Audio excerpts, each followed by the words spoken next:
Thanks for tuning in to Ag PhD. I'm Brian Hefty. I'm Darren Hefty. Thanks for joining us today.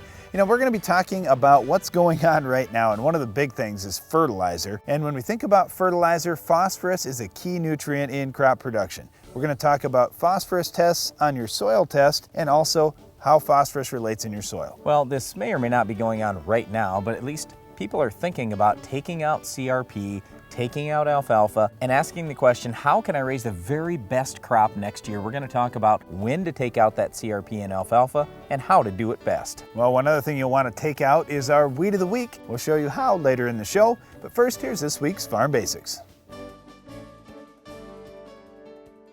Farm Basics is brought to you by the Liberty Link trait and Liberty herbicide from Bayer. The most reliable weed management solution, Liberty Link and Liberty herbicide are the link to efficient row crop production and sustainable weed management.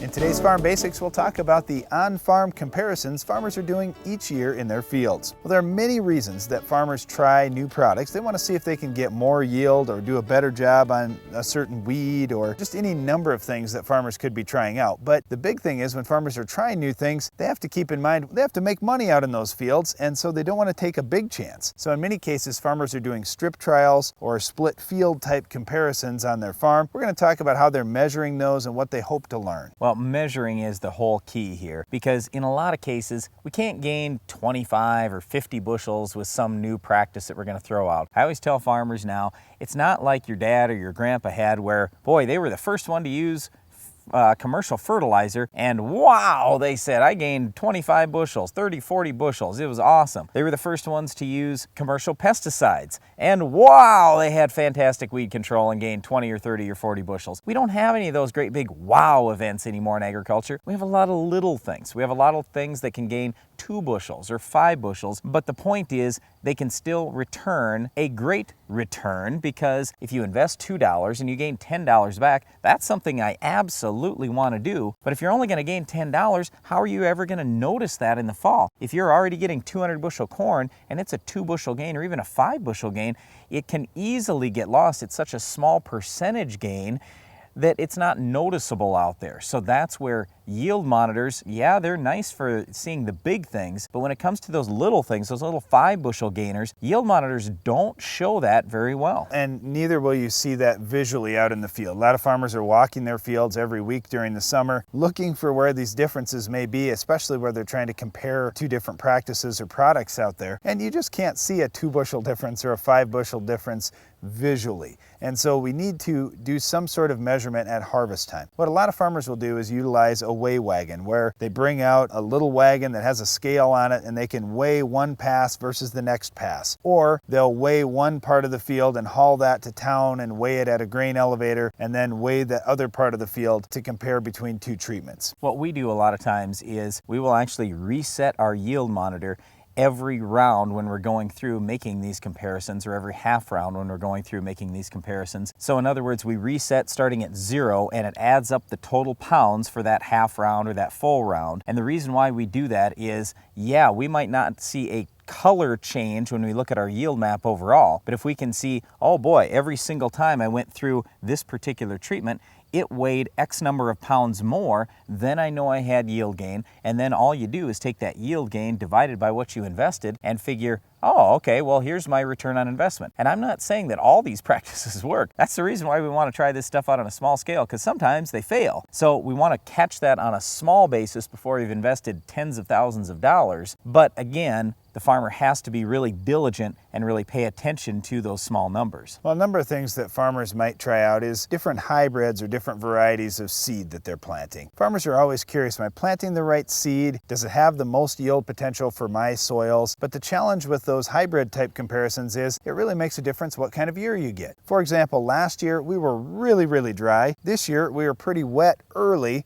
and much cooler. And comparing one year to the next, the hybrids that were the best ones in 2012 aren't necessarily turning out to be the best hybrids in 2013, so that gets to be a little bit of a challenge. Some things that are a little more consistent though, for example, would be weed control products. Maybe you had problems controlling a certain weed in 2012, and so a farmer would try a different product in 2013 to see if he's doing a better job. Many of those treatments may be pre-emerge treatments before the crop is even up, and it's pretty easy for a farmer to split a field or do some strips out in a field to see if one product could improve his control across the farm. But the thing is, like Darren mentioned, when weather changes so much from year to year, the farmer's got to weigh this out over a period of time and say, hey, is this a good investment for me every year, regardless of whether it's wet or dry, knowing that, boy, if it's dry, I gain nothing. If it's wet, I gain a whole bunch. That's what gets to be a real challenge. So we run into farmers all the time that say, well, that absolutely doesn't work. And his very next door neighbor says, well, that's the greatest thing ever.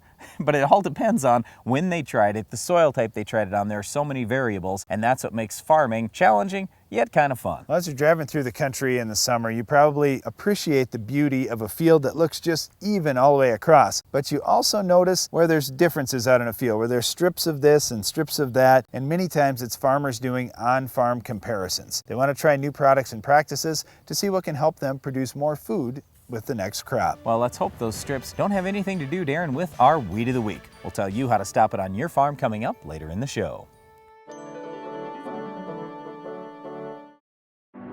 What's next in weed control technology? Roundup Ready 2 Extend Soybeans, an advanced soybean product with tolerance to dicamba and glyphosate. Roundup Ready 2 Extend Soybeans. Extend your control. Do you need improved surface drainage management? Then you need the Wolverine Extreme High Performance Ditcher from Dynamic Ditchers. The Wolverine Extreme is fast and efficient with the power to move up to 1,000 cubic yards of soil per hour. Combine that with the precision of RTK GPS guidance and you get perfect ditches, terraces, and waterways in half the time, every time. For more information on how to make your ground more productive with the Wolverine Extreme, visit our website at dynamicditchers.com. At Titan Machinery and Case IH, we offer better solutions for all your production needs. It's more than our job, it's who we are. We are parts. We are service. We are training. And most importantly, we are here for you. In any season, for every reason, we've got you covered. Case IH and Titan Machinery, better solutions. Wake up. Breakfast is served. Your roots crave pee. Most of your applied pee gets tied up in the soil, a natural phenomenon known as phosphorus fixation. Fix the problem with Avail Phosphorus Fertilizer Enhancer. Avail makes more pee available to your roots, here, here, and here. Increasing pee availability can lead to increased pee uptake in the plant. That's more pee, and more pee. More phosphorus for your crop can mean more results in your bin. An average of 9.6 bushels per acre of corn. Breakfast is served. Supercharge your pee with Avail. For years, FarmLogic has been the easiest and most convenient way to keep up with your farming operations. Well, it just got better. Introducing FarmPad for your phone. You always have your phone with you, so entering records as they happen is as easy as a touch of a button. Chemical database, GPS, service records, and more. When you do it on the farm, save it on your phone and it's backed up forever. Call or visit farmlogic.com for a free trial and find out why FarmLogic is the best decision tool for the farm. A proven herbicide for decades, dicamba can provide burn-down residual control of tough and resistant weeds for up to 14 days. That's another reason why farmers will use dicamba for years to come. Brought to you by Roundup Ready Plus Weed Management Solutions. Each fall, we talk to farmers who are considering taking out their CRP or alfalfa, and there are some steps that you could do with that, some steps you can't do with that are going to lead to raising a better crop next year. So we wanted to talk about that just a little bit today. Well, one of the big concerns that I have whenever we have a perennial growing out in a field and you want to raise something different next spring, maybe it's corn or soybeans or who knows what it's going to be. I want to get that perennial crop killed in the fall completely if possible, number one, so I don't have weed issues going into next year. But the big thing in our part of the world is moisture. When you have a crop like an alfalfa, for example, that's out in the field, taking in moisture and then it's still living in the spring, we normally will get some rain in the spring or we'll have some snow melt, and that moisture is very critical for our crop because we know we're going to get dry during the summer. If we've got a perennial crop that's growing out there in the spring and we have to wait till it has a decent amount of regrowth to try and kill it, it's going to take in a lot of water and some nutrients nutrients as well that could be beneficial for our crop. So getting that stopped in the fall is key for moisture preservation, depending on where you're at in the country. So long story short, we want that alfalfa, we want that CRP dead now. Well, if you're going to go out there and use a strong rate of Roundup, let's say, that's been real popular in the past for controlling CRP or alfalfa stands that are coming out, you can do that. It's going to work great. The problem is if you spray after your hard-killing frost. You need to spray 1 to 2 weeks before your first hard-killing frost with Roundup, otherwise your control percentage is going to go way down. Okay, so if you've got grasses out there, even after the frost, I'd probably still try Roundup. That's going to be most likely your best bet. But if we're dealing with alfalfa, any legumes, any broadleaf at all that's out there, that's where you'd probably want to switch over to something like Banville or 2,4-D and run with a high rate. Don't run with an in-crop kind of rate. Like Banville, for example, you can run with a pint. That's the in-crop rate. But you know what we do on our farm? We go a quart. Well, then I know I'm going to get really good control. You know, I don't know if I've ever been out in a CRP field that didn't have some broadleaf weeds and some grasses, and chances are both of them are either perennials or biennials, and that gets to be pretty tough. And when we get to the point where a farmer actually wants to take his alfalfa out, it's not because it's high production, it's not because it's weed-free, it's because he's got quackgrass and thistles and dandelions and, you know, these tough perennial broadleaves and grasses out there. And I talk to a number of guys every year that say, well, I just want to use 2,4-D and try and wipe out my alfalfa. And I say, you know what, you might do okay on your alfalfa, but chances are if you've got some quackgrass and some other tough weeds out there, you're going to need the Roundup in the mix. When you're looking at taking out these stands of whether it's CRP or alfalfa, you've got to consider too what you've done in the past. So did you use something in your CRP that could potentially harm a future crop?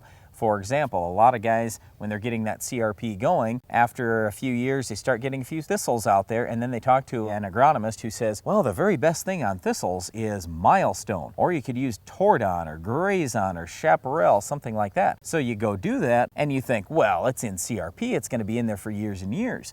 But what a lot of people don't even think about is with Tordon, for example, our standard rule is for every ounce of Tordon, it's 1 year of carryover. So if you used an equivalent of 8 ounces of Tordon, that's 8 years where you should not go back and plant a broadleaf crop in our recommendation. So what are you going to do next spring? Well, you got to think back to what have I done those past 8 or 10 years in that CRP ground. If you've used any Tordon, any Milestone, any Chaparral, there's no way I'd be planting any broadleaf crop like soybeans next spring. Well, that's why a lot of people like to plant corn on that ground that's coming out of CRP, just because if they have a little bit of one of those Tordon or Milestone products from years back that carries over, it's probably not going to hurt corn if it was done quite a ways in the past, but on soybeans or a broadleaf type crop, it would definitely kill them. And on alfalfa, when I come out of alfalfa, I'm not worried about what herbicides got used in the alfalfa, but I am worried about some volunteer alfalfa coming. Even if you do a great job with your burn down, chances are there's going to be a little bit of alfalfa that does make it back. And when that alfalfa pops up, if you've got Status or you have Hornet that has Stinger in it, as broadleaf weed control options in your corn, well, you're going to do a nice job. Even in conventional corn, we can do a nice job cleaning up volunteer alfalfa. However, one thing you've got to think about when you're talking corn here is you're going to have a lot of organic matter, a lot of residue out there. Chances are much of your nitrogen that you apply is going to end up getting tied up. So that's why typically when we're coming out of CRP, we're going to tell you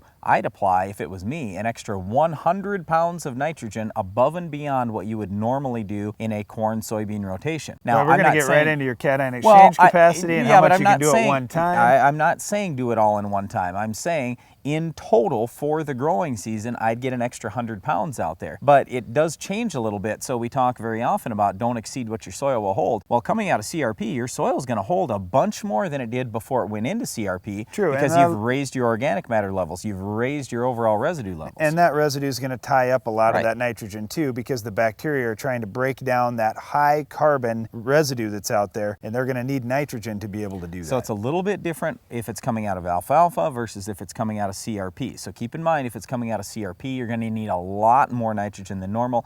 Coming out of alfalfa, You probably aren't going to need any more nitrogen than normal, but it just depends on how much of that alfalfa was actually alfalfa or had it turned to a lot of grass by the time you're taking the stand out. Well, the other thing to think about with either alfalfa coming out or CRP is you really need to do some soil testing out there. With alfalfa stands, what we see a lot is producers that aren't getting as much nutrition applied to that field as what the alfalfa is removing. And in that case, we're short, and we need to try and build that back up if we want to have a successful crop. In CRP, it may be a different issue. Who knows? It may be better than what you think. You just don't really know because you haven't been checking in most cases. I mean, who checks their CRP and goes out and soil samples during a 10-year contract or a longer contract? Nobody that I know. It gets sampled at the end of that before we start cropping again in those fields. So make sure you're doing good soil tests, and you probably want to do some grid sampling out in these fields, as if you haven't been managing them for a number of years, especially on the CRP side, you'll want to know where those differences lie. Here's one last thing we want you to think about. Insects. Yes, you're not going to have corn rootworms, but you're probably going to have more wireworm problems and more white grub problems. So it's just something for you to keep in mind going into next spring. Well, there are certainly a lot of considerations as you're taking a long-term alfalfa stand out, or if you're taking CRP out and going back to cropping. It's important that you talk to your agronomist about all the things you may have to consider to make sure that next year's crop can be successful. Well, one of those things you may have to consider is controlling our weed of the week. Can you identify this week's weed? Whether you're planting, spraying, or harvesting, there's nothing more important in farming than getting it right from the start. At Case IH, we got our engines right the first time with our SCR technology that maximizes horsepower while meeting tough emission standards. While other companies are switching technology, Case IH already has over 30,000 proven engines in the field. The world of farming is changing. Be ready with a proven leader in efficient power. Case IH. You expect a lot from this seed, and as it grows through each stage of development, Agroculture Liquid Fertilizers is there, feeding your crop exactly what it needs when it needs it. So no matter how you fertilize, no matter when, AgroLiquid efficiently brings all the nutrients your crop needs for a great harvest. From 1 kernel in the ground to 600 on the ear. For better yields and better quality, Agroculture Liquid Fertilizers. Capello corn headers are designed for producers who expect more. Expect more grain in your bin. Expect an industry-leading 2-year manufacturer's warranty. Expect Capello-designed chopping and folding options that save you time and money. And whether red, green, or yellow, expect row size options that fit your operation because all producers deserve the best. Expect Capello. It's ahead above the rest. Looking to maximize yield? Quick Roots is a microbial seed inoculant that allows the plant root to explore a greater volume of soil, the key to higher yields. Quick Roots continues to generate yield response on corn, soybeans, wheat, and more. Quick Roots is applied to the seeds so the live microorganisms go right to work, enhancing seedling vigor, increasing the uptake of certain nutrients, including NPK, and expanding root volume. Maximize yield on your farm this season. Call TJ Technologies or your local dealer and get your Quick Roots today. For lower cost, higher production, see your Mandaco Agri-Dealer. Ask about the best production-built land roller on the market. Mandaco, simple design for easy transport to easy use. 12 to 85-foot widths, heavy-duty 4x8 3/8-inch tube frame, and now available with a steerable wing wheel. Mandaco land rollers, improved soil-to-seed contact, faster, more uniform germination, less moisture loss, eliminate downtime due to rocks. See your Mandaco Agri-Dealer. Visit northcountrymarketing.biz. Call. Here over the last few weeks on Ag PhD, we've been talking about exactly how you can read a soil test yourself. It's really not that difficult. Today we're going to focus on phosphorus. Phosphorus can be a little bit tricky because on many soil tests you're going to see different tests for phosphorus. Okay, so here's what we can tell you. If your soil pH is above 7, we want you looking at the Olsen test. We believe that one is going to be a little bit more accurate in high pH ground. So when you look at that Olsen test, it's going to tell you approximate available phosphorus, what's available in your ground today. So let's say, for example, you see a number of 10. Well, what does that mean to you? What it means is if that's a 0 to 6 inch soil test, you can multiply that number times 2. So you go from 10 parts per million to okay, I've got 20 pounds of phosphorus out there. Once you know how many pounds you have, then you can look up, well, how much is my crop actually going to remove, and start making some of your own recommendations from there. With the Bray test, it's a little bit more complicated because there are two parts to most Bray tests where you're going to see a P1 and a P2. We think that Bray test is a little more accurate than the Olsen in lower pH soils. Anything below a 7.0 pH, we like the Bray test. The P1 will tell us the amount of available phosphorus, and that's going to be read in parts per million. Now the P2 Bray test is going to tell us the total amount of phosphorus out in the soil. That counts the available, plus it counts what's in reserve that our crop can't access this year. So let's just say, for example, that it was 20 parts per million in the P2 test. Well, if that P2 Bray test is 20 parts per million times 2, that means there's roughly 40 pounds of phosphorus out in the soil. So you may be asking, well, why are there 20 pounds per acre available, but 40 pounds total out there? Well, some of that phosphorus is going to be chemically unavailable for your soil. Maybe it's tied up with calcium or some other nutrient. Well, wait, but let's be very specific. Once we get higher pH soils, when we're 7.5 and above, or even 7.3 and above, then typically we're going to see phosphorus tied up with calcium in the soil.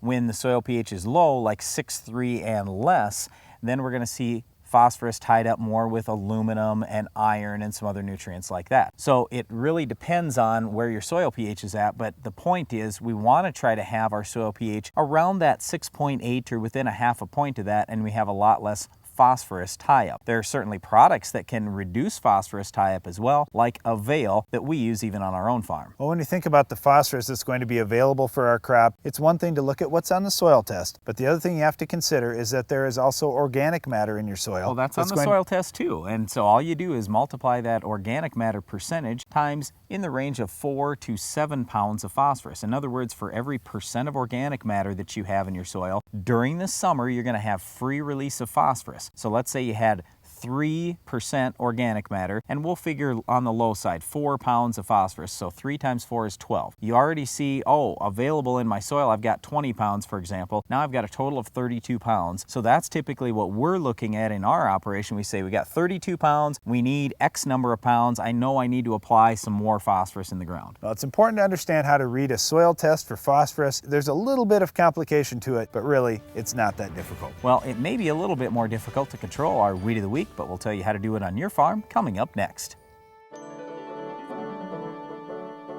The Weed of the Week is sponsored by the Enlist Weed Control System from Dow AgroSciences, a new herbicide and trait system that will build on glyphosate. Your farm tells a story, one that continues with the decisions you make.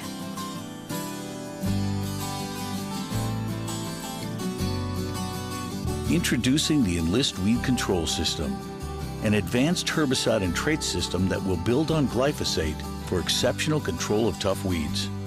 The next chapter begins.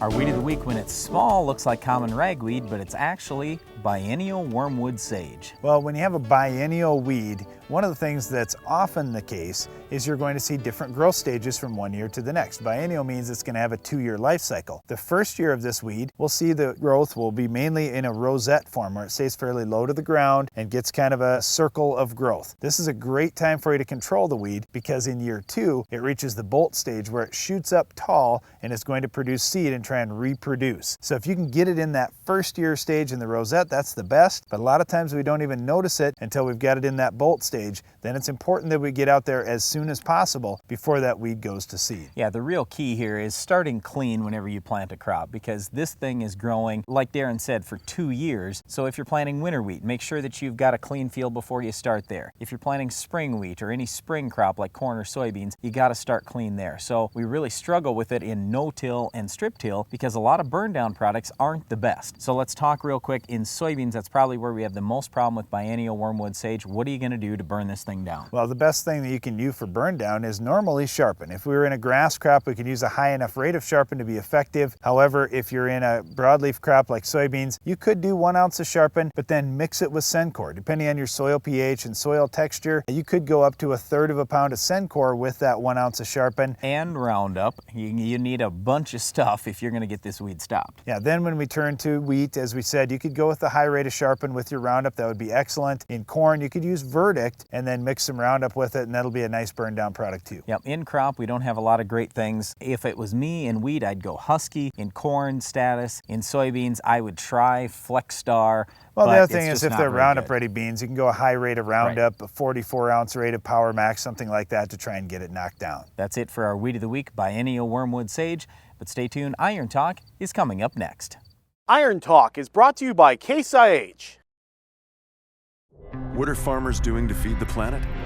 They're using Quadtrek technology, soil management, and planting systems from Case IH to foster a better growing environment that maximizes yield potential.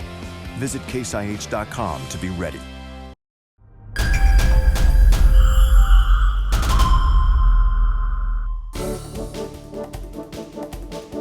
What's our secret for making corn on corn work?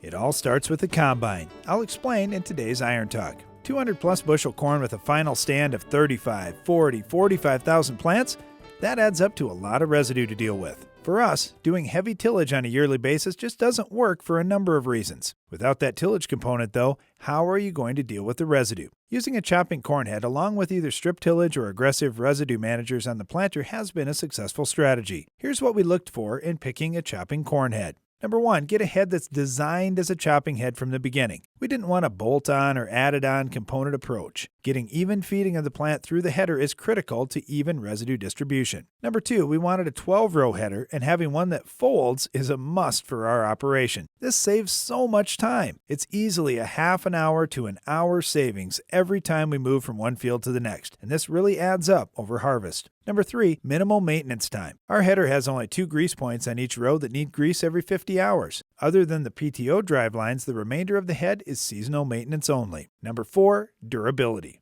There's a big difference in many factors on a corn head when you look at the fine details like how the deck plates are shaped. Ours, for example, have a rolled edge design, which should multiply the wear life by as much as 5 times normal deck plates. It also has an upward beveled shape to pick the ear cleaner and minimize loss to shelling. There are many reasons you may choose a chopping corn head. They are growing in popularity very quickly due to the changing residue management needs on corn farms across the country. There are big differences between brands, though, so do your homework before making that choice for your operation. That's all for today's Iron Talk, and now, back to the show. Upgrade your trailer to electric with the Rolltech electric system from AgriCover. Strong, flexible pivot arms and motor mount rotate and telescope, allowing the roll tube to rise and flex over heaped loads. The positive automatic lock is impossible to back off to control the flow of grain. This integrated system uses one wireless remote to operate up to 10 tarps and hoppers, keeping your driver out of the dust, rain, and harm's way. See the Rolltech system in action at an AgriCover dealer near you.